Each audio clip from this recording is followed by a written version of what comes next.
If you grew up in the 90s, when something feels off, your first thought usually isn't, are they okay? It's, what did I do? Pause for a second, because that reflex didn't come from nowhere. You don't just think, you replay. Conversations, texts, tone shifts, facial expressions, not once. Over and over. You replay what you said, you replay what they said, you replay what they might have meant, and by the end of it, you're exhausted. Most people call that overthinking, but here's the uncomfortable part. You don't overthink because you're fragile. You overthink because you were trained to assume you might be the problem. That training started early. Think about the rules you absorbed without anyone clearly explaining them. Be polite. Don't be too loud. Don't be too sensitive. Don't be dramatic. Don't be selfish. But also, don't be naive. Don't get taken advantage of. Don't trust too easily. So your brain learned something simple. If tension shows up, adjust yourself first. That becomes automatic. You start watching. Watching tone. Watching reactions. Watching small shifts in mood. Because small mistakes had consequences. You didn't grow up with constant reassurance. You grew up with subtle correction, a look, a sigh, a pause, a change in someone's voice. Nothing extreme, just enough to make you think, that was probably me. So you adapted. You learned to read between the lines. And that's where overthinking really begins. It doesn't start as anxiety, it starts as scanning for signs that you got something wrong. You notice when someone gets quiet. You notice when "I'm fine" sounds different. You notice when a message feels shorter than usual, and your brain fills the gap. Not with neutrality, with self-correction. The 90s were in between. Not fully offline, not fully online. You had face-to-face tension, but you also had MSN, MySpace, early group chats, where tone was easy to misread, where silence meant something, where being ignored felt public. You learned something powerful without realizing it. Small signals can change your place in a group. So your brain started predicting. If I say this, will it land wrong? If I push back, will I seem difficult? If I don't soften this, will I lose connection? That prediction feels like maturity, but a lot of the time, it's just fear of being misjudged. Overthinking doesn't always mean you care more. Sometimes it means you believe you're more likely to be wrong, and that belief keeps the loop running. So here's the real question. When you replay a conversation, are you trying to understand the other person, or are you trying to clear yourself of blame? Be honest, because those are not the same thing, and that difference is where this gets deeper. So what did all that scanning actually do to your brain? It trained your nervous system to stay slightly alert, not panicked, not dramatic, just on. Because when you grow up decoding subtle signals, your brain starts predicting outcomes before they happen. And that prediction feels like thinking, but biologically, it's threat modeling. Your mind runs simulations.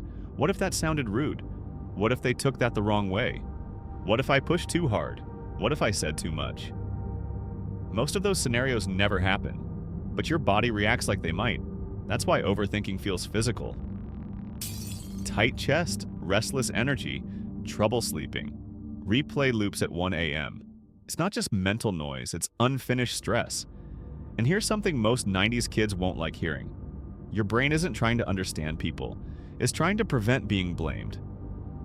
Pause, that's different. You don't overthink because you care more. You overthink because you were rewarded for self-correction. If you noticed tension early, you prevented escalation. If you softened first, you avoided conflict. If you replayed interactions, you improved performance next time. That worked. It made you socially aware, but it also built hyper-responsibility. And hyper-responsibility quietly turns into self-blame. When something feels off, your first instinct isn't, what's happening? It's, what did I do? Even when you didn't do anything, that's the pattern. And it runs fast. Here's the uncomfortable flip. If something feels tense, and you automatically assume it's your fault, that's not empathy. That's self-surveillance. And self-surveillance is exhausting. Now add hierarchy to that.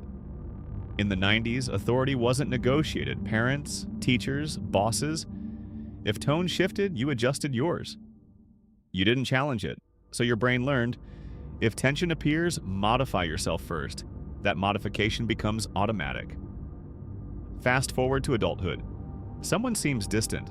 Your brain doesn't start with, maybe they're overwhelmed.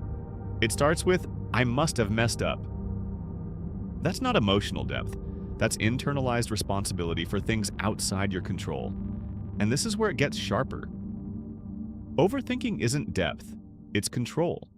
Control over tone, control over perception, control over how you're remembered. That doesn't make you manipulative, but it does mean your nervous system is trying to manage outcomes before they happen. Overthinking is often mistaken for insight, but insight sits with uncertainty. Overthinking tries to eliminate it. That's the difference. When you replay conversations, are you gaining clarity or are you trying to remove discomfort? Because discomfort feels dangerous when your brain learned that harmony equals safety. So you analyze, refine, edit, pre-edit, post-edit. You don't just speak, you optimize. And that optimization looks impressive from the outside. You seem thoughtful, measured, careful. But internally, you're managing outcomes. And that's exhausting. Because you're not just having conversations, you're trying to control how they end. And control never fully satisfies the nervous system. So the loop keeps running. You replay, you refine, you promise you'll say it better next time. And then next time, you do it again. Because the habit isn't just mental, it's wired. And once your brain learns that scanning reduces risk, it keeps scanning, even when there's no real threat. So what does all this overthinking actually do? It becomes your baseline. Not extreme, not dramatic, just slightly elevated, slightly alert, slightly anticipating, slightly preparing. And when that baseline never fully drops, rest becomes harder. Because you're not just living, you're monitoring. Monitoring how you're coming across. Monitoring how you're being received. Monitoring whether something shifted. That constant scanning shapes your identity.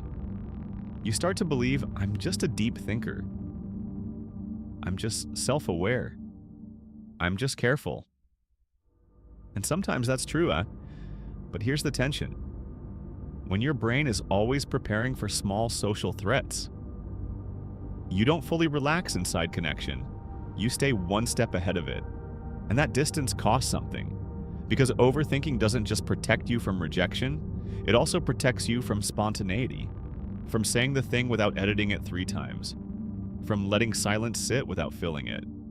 From allowing someone else's mood to exist without assuming it's about you. That's the hidden cost. You gain social skill, but you lose ease. Now here's where this gets uncomfortable. If your nervous system learned that harmony equals safety, then disagreement feels dangerous.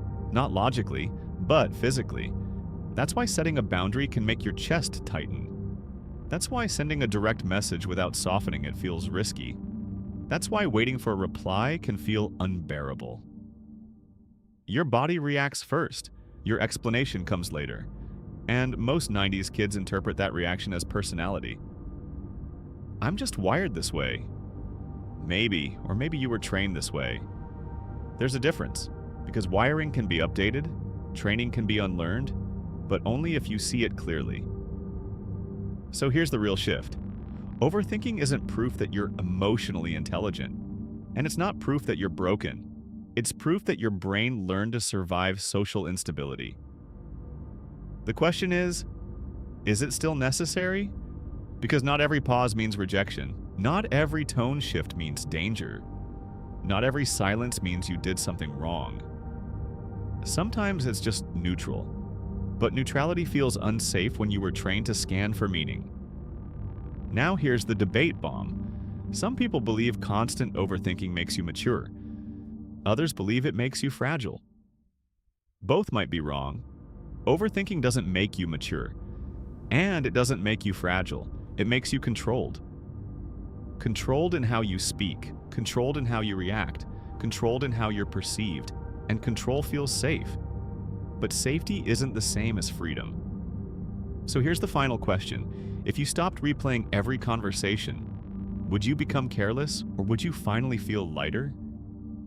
Because how you answer that probably says more about your generation than you think.